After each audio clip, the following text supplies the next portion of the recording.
Greetings, fellow Gothamites. Tiki here. And Bluedragonfive. That's right, folks. We are back yet again. We're talking about the third Chris.R.Notarile fan film installment of his Mr.J series. Yeah, Yeah, this that's is right. This has been kind of a little bit delayed because of my trip, so I apologize about that. So let's get right into it, Dragon. We're talking well done, Mr. J. And it's really interesting because I feel like so far all three of the things that we've covered have all for me had one specific highlight. For episode 1, it was the performance as the Harley Quinn performance itself. I thought was a real standout because it was basically like we were getting like the proto Harley Quinn. Like we were essentially getting like like the makings of Harley Quinn in that episode, which was really impressive. It was kind of like a metamorphosis kind of happening before our eyes. Episode 2, I thought was Chris R.Notarile's big standout as the Joker himself. I really felt like he came into his own with the performance. And Dragon episode 3, and it's really interesting. I'm sure you have some background on it because I noticed we have a different director. And with the different director, Dragon, we have also, I apologize. I'm just going to correct myself. If she was directing the last 2 episodes, she was Tiki. Fuck! I'm sorry, Dragon. I'm sorry. Oh my god. I'm terrible, aren't I? All right, well, regardless, Dragon, Kim Santiago's directorial style, this episode for me really came into its own because the style was the big thing that stood out to me about this episode in particular. I really thought that there were a lot of tastefully done shots and moments and montages, a lot of really interesting stylistic choices along the way in this episode. So I'm so sorry about that though, because being a Blinky500 thing, for some reason I just assumed that Notarile was behind the camera. Obviously, I was presumptuous with that. I'm sure you've mentioned her before. You know I suck, Dragon. You know I suck. Well, I also know you suck because you stepped over my providing context for why we're doing this. But yeah, it's well, okay. I'm sorry.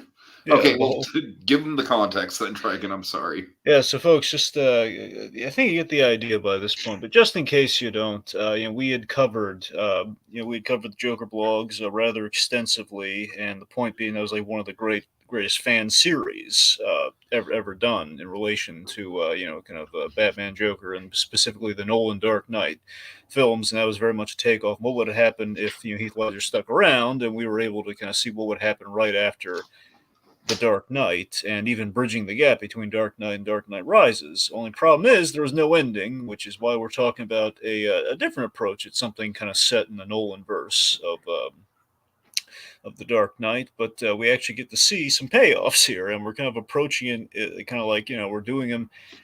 It started as one fan film, and it just kept getting so insanely popular. They kept coming back. It was the fan demand that kept it coming back. Yeah, for sure. Yeah. I do have some nitpicks. I do have some nitpicks, but we'll get into them as we go along. The interesting thing about this, Dragon, I'll just kind of say up front here. I really do like. I story wise, I find it really interesting as far as tying into the Dark Knight of it all. Unfortunately, because as you know, like my big thing about Notarile's performance in episode 2 was I kind of feel like he really kind of stood apart from the Heath Ledger of it all, made it his own thing. Dragon, I gotta tell you, I feel like the more that Notarile just tries to do the Heath Ledger impression, like visually it looks great, right? Like this episode we get the fully formed Heath Ledger Joker. But I don't know, there was just something about his episode 2 where I kind of feel like he leaned away from the impression a bit more and kind of like made it his own thing. So like, I don't know, I'm kind of hot and cold on the actual performance. But again, there's the other caveat there where we just got done watching the Joker blogs, which the whole gimmick of that is that it felt super authentic. It very much might as well have been Heath Ledger in that footage. So it's impossible to measure up to that. I mean, that was just lightning in a bottle as far as like, recreating Heath Ledger's performance goes. So I don't know, just the impressionistic quality is kind of the one thing that is giving me a little bit of pause. But like I said, stylistically, there's a lot to break down here. So Yeah. So yeah, I mean, for me, this was an early favorite of the Blinky 500 stuff. I mean, I love the simplicity. I think it's very well shot. It leaves you wanting more. And this thing, we had no idea we were ever going to see anything beyond it, which is kind of the fun thing with this fan film series. You know, just the idea that again it seemed very standalone each installment, and it was like, oh man, imagine if they like everyone's just clamoring for more. And three really, you kind of thought three was it, and just given the cliffhanger of three, you begged for more, and lo and behold, we get more. And four is here's the thing. Every time I look back on the show, sorry, not the show, the series of fan films, shows a different one. Yeah, every time I look back on the series in total, it feels like three used to be my favorite, but again, four really I feel is the most cinematic of all of them. But three is kind of getting us there. So there's a lot to still bask in with three. Again, three was like kind of a recency thing back then, where it was like three was like it just kind of kept getting ratchet up and kept getting better and better as it went on. But I still feel like the first episode probably has the most kind of like performance. It has a lot of it has a lot going for it in terms of like the character arc and the growth in a short amount of time. It's a big the Harley Quinn of it all. There's something to be said for what we accomplish in in that runtime. sure. But again, each fan film does kind of bring something new to the table. Where we have two is very performance driven. Yeah, for sure. And three here is very stylistic, and then four is kind of I kind of would say four is kind of a grab bag of everything. So it very much feels like Notarile and Kim Santiago, because Notarile's he's co-directing this, but he's uncredited. So it's him and Santiago. That's probably where I got confused then. Right. So the thing is, though, it's like with the performance, one is very much okay. He's kind of doing the Heath Ledger thing, but two is he's making it his own, and three is kind of because we're so steeped visually in the Heath Ledger of it all, and we are trying to evoke that. It's kind of a combination of the two. It's kind of fusing the two together. Which I mean, again, I guess for you, some varying results, but overall, I really liked it. Anyway, so some background on this. Really quick, I just want to shout out Notarile in the comments. He's saying, still better than he was, or I'm sorry, not Notarile. Jesus Christ. He's gaslighting me, Dragon. He's saying he directed the episodes himself, and that's exactly what I wanted to point out. So thanks for getting in my head, Richard's victims. Also, Tiki, it's called reading. I know. I am not off to a good start tonight, Dragon. I really am not. All right, well, hey there, Richard's victims. Happy to have you. Anyways. Yeah. Okay, just to quote Monty, you're making him lose his focus. All right. So so there, as I said, this came out in 2009. There was a lot of hype. The hype wagon from the Mr.J series had been really big.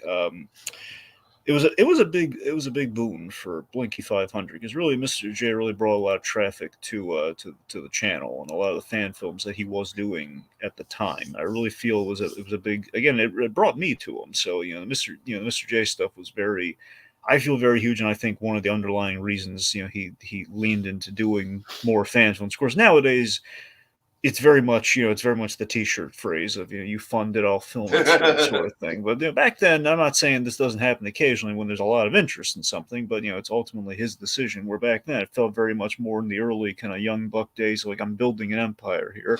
Well, I mean, much like everyone else on YouTube back in this era, he was doing something with the Dark Knight Dragon. It is very. I feel like it's underreported just how much influence the Dark Knight had over early YouTube, just as a whole. Of course. So I mean, you have that, and you also have just like even stuff like a lot of his horror stuff. Like that's why we have all the Nightmare on Elm Street installments. All that. Okay.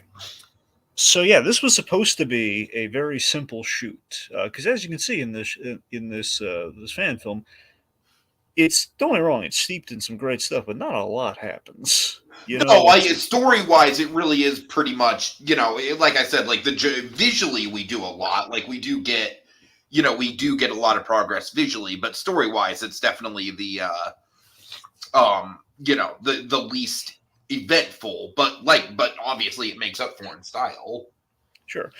So that's the thing. I mean, just from a practical standpoint, you'd think pretty simple shoot. Surprisingly, was not. Originally planned out to be very simple, as Notarile likes to do it. Ended up dragging on for about 3 months. Oh God! Oh my God! 3 months? Jesus! Well, here's why. That's So shot. crazy. So the broad spectrum it here. It was shot in parts. So essentially, your main first part was they shot the costume the costume shop, which was it's a place called Party Stop in New Jersey, which Notarile worked at in high school. Okay. And he had a boss whose name was Bruce Campbell, and he was left-handed. Oh my God, that's amazing. Which is amazing, and so that's the thing. So he built up some goodwill there. He was able to shoot at the Party Stop, which is why we have such a great, awesome location in this fan film. They then shot in a hotel ballroom area in a hallway in New York. This is where things get a little tricky. Okay, so I guess part two, one could say, is we're kind of they're shooting there, and they shot specifically on Halloween, the day after Halloween, I should say, the day after Halloween, because the logic was, if they see people dressed up in these costumes in the hotel, they'll just figure they're drunk Halloween party guests. People threw little Halloween parties and they got drunk on the night, and there's oh man, they're having their own little hangover movie practically. It's like, what happened, man? Uh-huh. Because that was thought it's a kind of a clever way of getting the costumes without being stopped by security and everything. Just think, okay, there's people Sure, with I can hangovers. see that. Yeah. Anyway, so here's the big problem with the shoot: getting the final shot. Really? Yeah. So, well, the final, I mean, the ending. Essentially, getting the ending. See, the problem was specifically three of our four special guests. They could not be gathered in the same location at the same time during the shoot. Oh man. Okay. So that's what. So it's one of those delayed the things where release. 99% of it was shot, but just literally getting the last shot. Oh, that must have been a pain in the ass. And that's the thing. So again, remember, there because of the Dark Knight era of YouTube, where it was very popular, and obviously there's a lot of demand for the Mr. J stuff from Blinky500. So there was a lot of oh my God, he's doing another one. So 3 and 4 had the most amount of hype for them. It's the fact that they were coming back and doing more. So just the fact that pushing the release date when everyone's expecting this, I'm sure, was a hard pill to swallow. Uh-huh. Yep. Anyway, yeah. So I think that's about it. We have a few little nuggets we'll get to here and there, but yeah, there you go.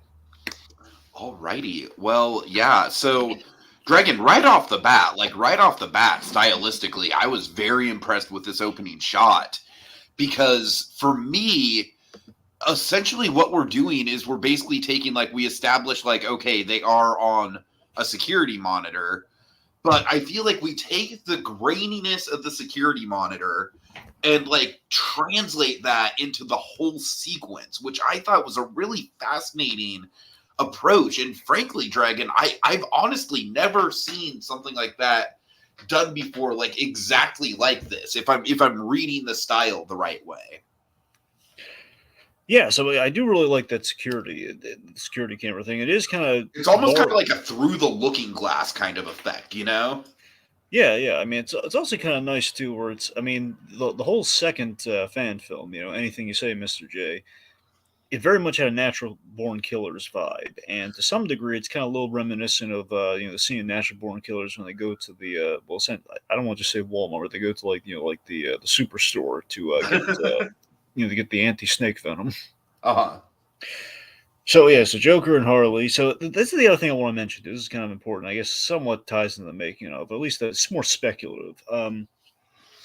You have to imagine, if you're not planning on almost like most Nora, I'm sure will appreciate this comparison, like most horror franchises, for example, traditionally, I guess all of them, period, for Nightmare on Elm Street and Friday the 13th, but especially Friday the 13th. you're making something you hope is going to be successful, and then it's like, okay, well, this is successful. Do more. Like, oh god, what do we do? Like, so the first Friday the 13th movie was very standalone. Like we didn't really plan on sequels. Sure, sure. That's why we have like Mrs. Honestly, the Voorhees. same thing with Saw. Like I talked about this when I talked about Saw X, but like the first Saw movie is like very standalone. It's a lot different from any of the others. It's literally just a guy who has to decide whether or not he wants to cut off his own leg to survive. And then it's like the franchise just goes, it spirals from there into like all kinds of different elaborate traps. But you see what I'm saying? Like the first movie, it's just like, okay, it's just a couple guys locked in a room. Yeah, so that's the thing. It's like like Friday the 13th. It's like we have Mrs. Voorhees, and the reveal of her as the killer, and the second one's like, okay, well now Jason's somehow still around. So like, what was her whole motivation? Well, never mind. Then he survived. Right. We're not gonna question. So I'm not saying we have that to that degree here, but you kind of see that. Okay, oh god, what are we going to do for the next one? Where it's like, okay, so well, they have to break out of Arkham, so maybe there's a story there. And then it's like, okay, they can't possibly expect to come back for more after that. Okay, well, clearly they escaped. So he's following the logical progression here. Sure. But you can also see maybe that's why the story breadth that we're covering here, it's a little on the thin side, but it's lean. It's not thin, it's lean. It's on the lean side, but I think it's the logical conclusion. But like I said, obviously, like the style is the big standout thing here. So I can definitely like respect the lean story here. If it means just getting the style down. Which and here's what really saves it for me when I look back, when I kind of went over this with a fine-tooth comb years later. It does occur to me that if you look at the original three fan films, which now we have, they are taking elements from, again, this is like water is wet. They're taking elements from Mad Love, but follow me. But seriously, think about this. We take like core elements of that story, and we're spreading it out over three films. Like we have the seduction, like the very, no, you're right. You're right. Yeah, I joke, but you're absolutely right. And what's really interesting is that, I feel like when we get all this suit up stuff and we get to there's a shot here. I think you know which one I'm talking about, where it's like it's not necessarily exactly the same as the iconic Mad Love shot, but I feel like it's very much like paying homage to that. Yeah, so that's what I'm saying. Like it was very tastefully done, where it's like we're not just straight up pulling from Mad Love, but we're very much taking inspiration from it. Yeah, so that's the thing. We have, essentially we have the seduction, we have, the violence of the escape. And then we have like kind of the moment from the escape and her finding the costume, like your new improved Harley Quinn. Right. All right, so Joker and Harley, they arrive at the party stop in New Jersey, but in Gotham in this case. Yeah, really quick, just want to shout out Little Blue. He's talking about Richard Mall's passing. Yeah, Little Blue, we did. We definitely knew about it. We brought it up. You were in memoirs, but we brought it up during the news portion, which I don't think you were around for. So we did acknowledge it. If you want to go back and listen to our thoughts on that, it's on the news section of memoirs. Very sad. All right. Anyway, yeah. So it's also kind of a weird fun fact. Depending on because Gotham's always been labeled like to be in so many places because it's not supposed to be a specific city. It's kind of an amalgam of cities. Plus, how Nolan shoots these things, but. In the animated series, they're essentially, depending on how literal you want to be, kind of in New Jersey. Really? I mean, it depends. I'm sure you brought this up before. I did. It's like depends on what you subscribe to. Like, the main reason I bring it up is in Joker's favor. You see Charlie Collins' driver's license, and I think it says New Jersey. Oh, okay. But he did change his identity. That's a little bit of a stretch. Here's the thing. Well, I'm just saying. All I'm saying is license plate. Well, no, sorry, not his plate. No, I mean his driver's license, like his ID. Oh, okay. I'm sorry. Got it says, like essentially the point being, like, it depends on how literal you want to be, but it's kind of interesting, the idea that if Metropolis is New York, Gotham's New Jersey. It's kind of funny if you think about it. But that's always kind of been the headcanon, right? Well, I mean it's constantly changing, but essentially Metropolis is a fill-in for New York, but I don't know. It depends on who you ask. Okay. Like as far as Scott Snyder is concerned, Gotham's essentially New York, but it's it's a gothic New York. Uh-huh. Anyway, So, point being, they arrive at the party stop.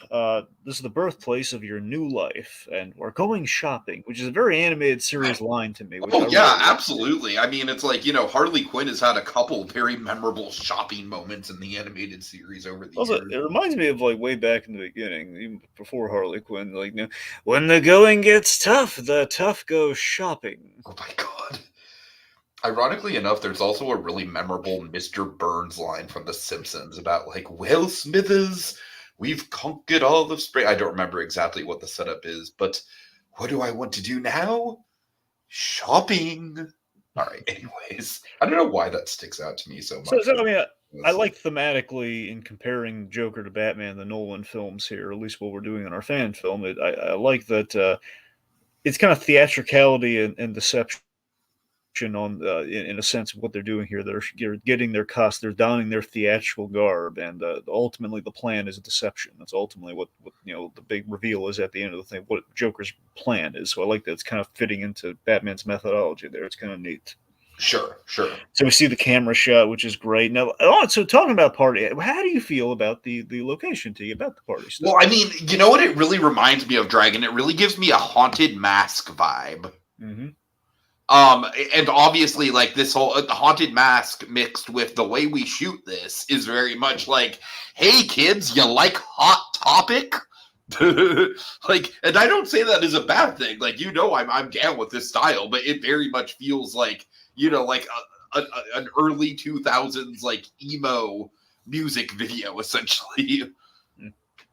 So, but yeah, the location itself. I mean, the thing that really calls to mind the Haunted Mask is the old school like vintage Bugs Bunny masks and stuff like that up in the corners. Yeah, I mean, I think the place has a little bit of everything. We saw like a Wolverine costume in there. I mean, here's what I like about it. Like stylistic. I think obviously this is just kind of he lucked. I think they're really lucked out to a degree here, but it's the fact that Stop, its layout is it's practically a warehouse of costumes, which already is cool. It's kind of like it's more of like a treasure chest thrift store version of the Spirit Halloween place. It's kind of the vibe you get. Sure, I yeah. like that it It's has kind this. of like I said, it's like more of an old school kind of like Halloween store instead. Like Spirit Yeah. Halloween very much goes for like the state of the art thing with the animatronics and stuff. But But yeah, so I love that it's got this cluttered layout. It has kind of this it's like the madness of the Joker kind of epitomized, and like there's mad. It's like you're walking the Joker's mind here. Like look at how cluttered all these costumes and schemes are. All right, so we have this again great location with the displays and everything. So we have this great gag with Joker finding his costume very very easily but really hilariously. So he's going through them and he finds like the nurse's uniform, been there, done that. And then he finds a literal Joker costume that's trademark infringement. So this is the funny thing here. So the idea that Joker has become popular like Batman, we saw this at the top of the Dark Knight with the Sons of Batman. Essentially, the copycat vigilantes. So it's kind of a takeoff of that idea of the Joker is he's becoming popular and recognized, especially after what he did in the Dark Knight to the populace. So he's now a Halloween costume, which in universe is in super bad taste. right. It's like, hey, let's basically be like an Osama bin Laden costume or something. Essentially, let's dress the kids as terrorists this Halloween. So, but yeah, so I really love that idea. I think it's some really great kind of intrinsic logic in the world building here of just like Joker's become popular. He's become like it's one could say if you want to parody a lesser Joker, he's an idea.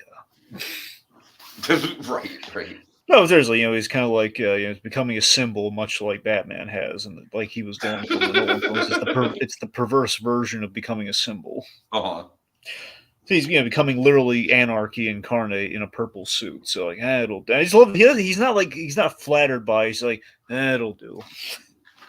Because like, well, I still like that look, and it'll do. I don't like supporting the establishment, but I kind of need it. Right. All right, so Harley, she finds the pieces of her costume, and then we have this very well shot dual suit up things. They're like in these probably adjacent changing rooms, and they're having a conversation, which we don't know when. Assumably, they're having This this is conversation. another real stylistic thing that I love. Just in general, I really like the idea stylistically when I see it of like a conversation happening, but we're not seeing the conversation. We're hearing the conversation, but we're kind of seeing something else. I don't know, Dragon. For some reason, that's always stuck with me whenever we see that in film. I don't know what it is, but it always kind of gets me. Yeah, like we don't know if this is them like in like two rooms next to each other having a conversation, or given the way it's edited, it could just be like they've had this and we're playing it over this scene. Yeah, Right, you're right. right. It's so they're suiting up. They're having this great conversation. Very well written dialogue. I felt. So Joker's talking about the plans from the Dark Knight. Like I spent It's months. basically just like exposition about the Dark Knight, but it's really compelling exposition. It's exposition that has a point in kind of getting across. How basically Joker's mentality here, just like how he thinks, without getting the specifics of what exactly he's planning. It's just about that he took time to plan the bank heist, ultimately for the simple plan of, okay, I'm going to get the mob desperate. They're going to hire me to kill Batman. Good plan, but boring. It needed a kick, and the kick is all the stuff he did along the way, like Harvey Dent. Uh-huh. And he has this great example. Like in school, his favorite teacher told him, this is such Notarile I writing, by love the this way. fucking line, man. This is such a great line. Genius. Oh, you want to tell him? No, you probably have it more word for word than I do. Genius is going is going from plan A to going from A to D without B and C. But for the Joker, he went to A and D and back. But the B's and C's were so much more fun. Uh-huh. And that is Joker to a T. There, he loves he loves the fun getting. It's all about the travel, not the destination. Sure, sure. So Batman was his plan B, and then Harvey Dent was his plan C. So all like the fun he was having with Batman and Harvey Dent. So that's what he was living for in the Dark Knight. Getting Joker as a character ultimately killing Batman is his goal, but it's something he knows. Even eventually, if he does, it's going to be the end of the fun. So he wants to kind of keep it going and make him suffer as much as he can. Just to kind of keep the game going until he I definitely. love the idea of him just being so offended at Batman becoming a villain. You know what I mean? Yeah. It's so fun, and even though it's like that was kind of like his goal in the Dark Knight was essentially to, the whole bring him down to our level thing. But no, it's not necessarily about the status. It's more about just like his mindset and It's the fact that Batman chose this, and the fact that he right, took right. Joker didn't win. That's the thing that frustrates him, which is classic. But see, giving voice to that kind of moment, which unfortunately we'll never really get in the movies, is something that's really, it's with the Nolan films is something that's really cool about this. So Uh-huh. anyway, so Harley emerges, kind of her new improved Harley Quinn kind of get up here. Says so much. I'm sorry. Getting to that point, he would say like, I got so much artistic satisfaction disemboweling their moral code, like especially Harvey Dent's moral code. And again, the suit up thing where he's putting the It's the way makeup he on and talks everything. about the satisfaction, man. There's such a and this is what I'm talking about, where it's like it's not I feel like in these moments, performance wise, like it's on point, but it's not necessarily an impression. But I do feel like on some level, I wish he would lean a little bit more into not trying to get the inflections of Ledger down, because I feel like it's almost kind of like distracting him performance wise. I mean, I didn't really get that, but fair enough. I see where you're coming from. I just didn't feel that way. All right. So then we have the Harley Quinn costume. What do you think about the costume? Oh, I love it. It's I feel like it's like an updated, like kind of like way more risque look, but at the same time, it's keeping with the character. It's very appropriate that it came out of like directly out of a Halloween store. That's what I like about it. I mean, do you buy it as a Nolanized Harley?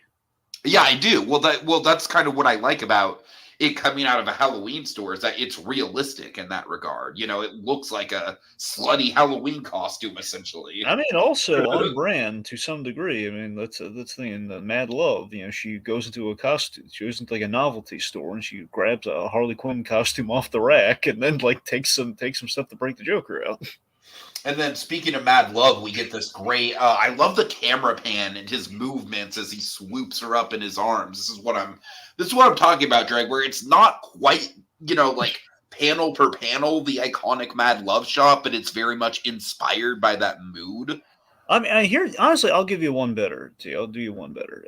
I think the best way of summing up that moment, what you're thinking of, is it's less Mad Love. It's more the thing that's been popularized because of Mad Love. It's the it's the Alex Ross painting of, you know, Joker and Harley. Well, that's pretty much what I was thinking of, Dragon. Yeah. That's pretty much what I was thinking of. But it's not like it's taking inspiration from that, but it's not panel for panel. Exactly. That's the thing. It's the fact that it feels like an Alex Ross. Totally. Which is like the highest compliment you can give anything, really. I mean, right. We'd all be so lucky that it looks like an Alex Ross painting, you know? There's like probably one of the best, if not the best, comic artist. I mean, come on, you know? So let's see. We have this great line as she like shows off the things. It's like, now that's what I call artistic satisfaction. Love it. I love that line. I love the way he delivers it. So here's my read on this though. Looking back on the episode, with kind of like with a fine tooth comb, is that I think that line has two purposes there. I mean, him looking at her and saying that line, I think is one, is like, you know, in general, like it's a good look. But I think really what he's enjoying about it is what he just said. Joker's having fun disemboweling her moral code, and right now that's a visual representation of what he's done to her, and he likes it. It's kind of I can see that. I can see that. Anyway, so again, it's a Joker in full regalia, her in her costume. It's so again, it's kind of going to the 3-act structure here, kind of like what we sampled in Joker Blogs season 2. There was the fact that like we took our time, we kind of eventually got him back into the full thing, and here we go. Sure. All right, so they have the kiss. They have, the kiss with the Alex Ross dip. What now? Good question. I'm so glad you asked. Now we go into the elevator. So here's something we got to talk about in the making. So right. I asked Notarile about this. I don't know. He's a little dodgy about it, but so the transition to me is a little odd. See, the party stop, he confirmed for me, does have an elevator. So they actually walk into the elevator of the party stop. I'm going to guess party stop's probably such an awesome place it has 2 levels. That is my guess. Right. So apparently, and I kept trying to get this kind of like clarified here, and he essentially did, is that apparently it's intended to be 2 locations where we go to the party stop, and then I guess somewhere along the way we then went to the different location that is the hotel or wherever the meeting place is, which is nondescript. We don't really go into it. Now, a part of me, my nitpick with this whole thing is that I think we either should have just cleared out the costume racks that were in the background of that shot, just implied, have like a really smooth transition of, okay, we go from walking into an elevator to we're in this other location. So maybe that, it's like walk into an elevator in a different shot. Like, I'm so glad you asked. Let's walk off frame here, and we're going into the elevator. Yeah, I see what you're saying. Yeah. Or B, the implication that this whole thing is a Joker hideout, so it's the same building. So we have a costume level at the bottom, like it's like an abandoned costume emporium or something. They went to like this meeting room at the top. Yeah, I'm not sure how well that would work or practically. I'm just saying, I don't think it comes across that it's 2 locations, but I don't know. No, I agree. It's a little clunky. I mean, like the one thing, like I feel like they put so much effort into the actual like the montage stuff, and like that the last part, it almost kind of feels like they kind of just slapdash together just a little bit. I mean, look, clearly it's 2 very different looking locations because we have a hotel and we have a costume shop. But I don't know. It just feels like, why putting him in an elevator just seems like a weird choice if we're not going to put him coming out of the elevator of a hotel. That's the thing. Sure. I don't know. regardless, again, very small nitpick. It's still I do like our locations here. We're kind of walking in this nice kind of like hotel area, and then we have Joker essentially laying out what the new plan is, which is his original plan was to show Gotham, that its white knights could be corrupted. Yeah, I love how he blah blah blahs it. Like, and you get the idea. You saw the movie, you get the idea. But with Harvey dead and the cops, his cop killing, Two-Face, his Two-Face crime spree, that plan has to evolve. I've always loved how Notarile delivered this line. It's always my favorite line delivery in this whole thing, where he says like, for some reason beyond my comprehension, Batman is taking the heat for all this. And I love that bit because he's just so frustrated. Batman found a way out of what he did to Harvey Dent. He's kind of found a way. He's so pissed off at him. And the fact that, as you said, Tiki, like, Batman's now a criminal. And the fact that the idea of Batman on my team makes me want to puke. I love how he sets up that line, though, because at first he's saying, like, it fills my heart with it. Like, at first you think he's going to say, like, it fills my heart aflutter, you know? Yep. Gives me this warm and fuzzy feeling that makes me want to. Right. I love the juxtaposition in that. And it's kind of the man who killed Batman thing. It's sort of the idea of, like, if there is no conflict, he just gets no excitement from it. There's no conflict. It's like, well, if Batman's on my side, he's just another bad guy. Like, what was the whole point? Exactly. Like, we gotta be on opposing sides here. There's no, if it's just pull and pull, there's no fun. It's gotta be push and pull, twee and la, unstoppable force, immovable object. We can't both be unstoppable forces. Anyway, so in a twisted way, and again, this is kind of a Scott Snyder idea almost. In a twisted way, Joker wants to help Batman and save Batman from the bad press that he's getting. Protesters, task force, lobbyists. It kind of helps that they're in like a hotel lobby almost. I mean, almost. Anyway, so they're in the hotel. This is like, I meant what I said. I want to do this forever. We have the music playing. This is great. We bring in that Hans Zimmer score. Right at the end, yeah. We need to make Batman useful again. They're going to cry for their Dark Knight, and we're going to make them weep when he fails them all. Then Harley's asking, like, well, how do we do that? It's only two of us. I'm a man who knows my limitations, which is a little nod to the Dark Knight with Bruce at the top of the movie. The whole point of that movie is like, know your limits, Master Bruce. Batman can't have any limits. Sure. Joker out front, he knows. He's like at the top of that movie. He's going like, oh, absolutely, I know my limits. I can't do this alone. I need help.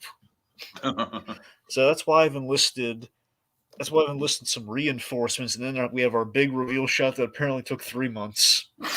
Well, no, it didn't take 3 months. It took maybe a few weeks, but still, it's the fact that it took a while. This is the big money shot that delayed them, and apparently only took 5 minutes to shoot. Oh, I believe that. I totally believe that. Like 10 seconds and only took 5 minutes to shoot. Right. So we reveal the Penguin, Poison Ivy, the Riddler, and the Scarecrow. And might I just say, the actor playing the Scarecrow, man, he does such a great Cillian Murphy impression. I was, like, he doesn't say much, but I was honestly kind of blown away. Like, he gets the infliction down, like, perfectly. Like, this is too good. Right? It doesn't it feel like exactly like the way that Cillian Murphy would deliver that line? He does, yeah. Let's see, and it just feels like a Cillian Murphy Scarecrow line in general, too. Like, it just, like, because he's always been kind of, like, sardonic and sarcastic with his deliveries. I think it's a really good call that the Riddler is the one who really doesn't like the Joker, just saying, oh, not you. Totally. It's the idea mainly that the Riddler, here's the thing, it's for reasons that's also beyond my comprehension.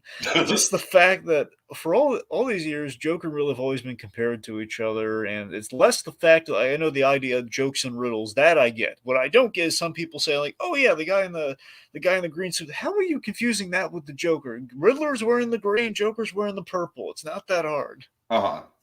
It's the purple, the green with the question marks, the purple with the clown. It's not that hard. So I just love the idea that Riddler's got jealousy and animosity towards the Joker. Like, not you. Also, fun fact: Poison Ivy. That's our mainline director. Oh, okay, nice. Now remember, Notarile used to date Kim Santiago. So as we've learned, this Notarile has a thing for redheads. Yeah, apparently. Anyway, he's got great taste, though. I mean, again, excellent director, and of course, the wonderful Lindsay Bean, great actress. Sure.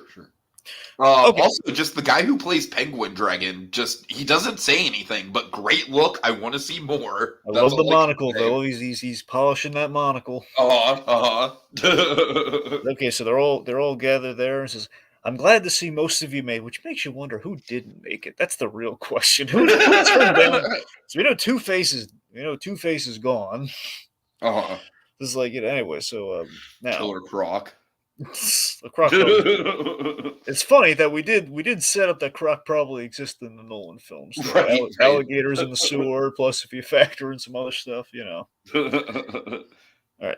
So now, where to begin? Then we have this really great money shot of like Harley like leaning in with the lips and everything. He's saying, "Well done, Mr. J." So that's what I'm saying. As like a final note, it's kind of a thing where, believe me, I want to see more. I'm so glad we do get to see more. But had this been the ending of it all, it would be a good ending. It would be a decent place to end things off. It's like, okay, like he's out there, he's causing mayhem, he's got his crew. I mean, honestly, but no, like you, Dragon, especially with the introduction of these new characters, I am excited to see where we go from here.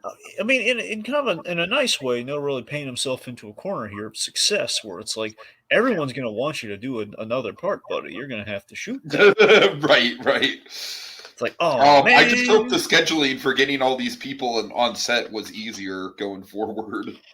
Well, when we get to it, you'll see how it was shot, and I think you'll. I assume that they're not all going to be on set at the same time. I assume that's. But again, it's kind of part of like the story, though. So. Okay. Anyway, but yeah, so that is well done, Mr. J.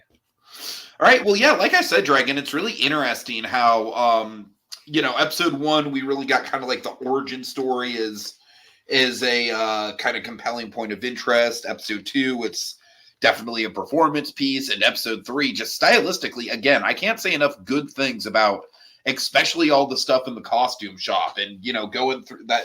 Like, I am just fascinated by that style choice of starting with the camera monitor and then kind of emulating the grainy footage of the camera monitor throughout that whole sequence. I am fascinated by that choice. I really am. Yeah. So that's what really stood out to me, and of course, killer ending. So can't wait to see where we go from here. Yeah, Little Blue. Just in case we didn't, I think he's asking for specifics here. Yeah, so it was in the October movie memoirs in the news section. It was the penultimate death that we covered, and we always cover the death in the first news items there. So yeah. So just it shouldn't be too far into that. Yeah.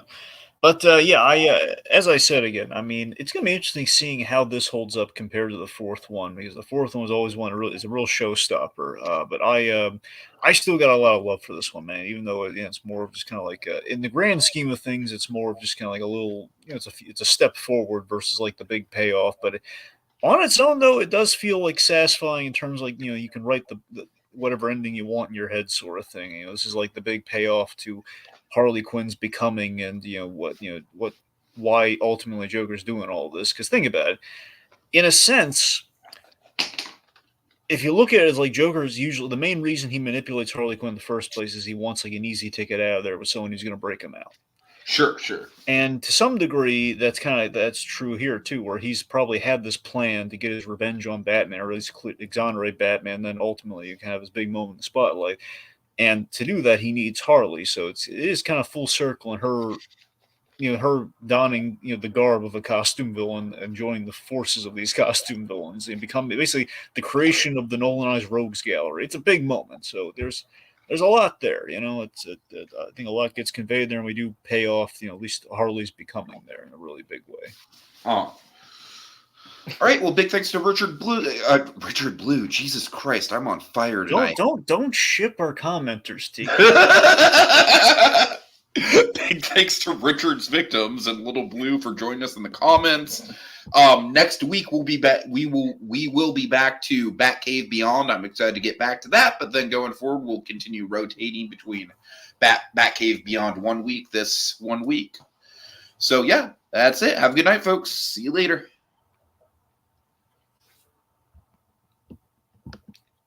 Beyond.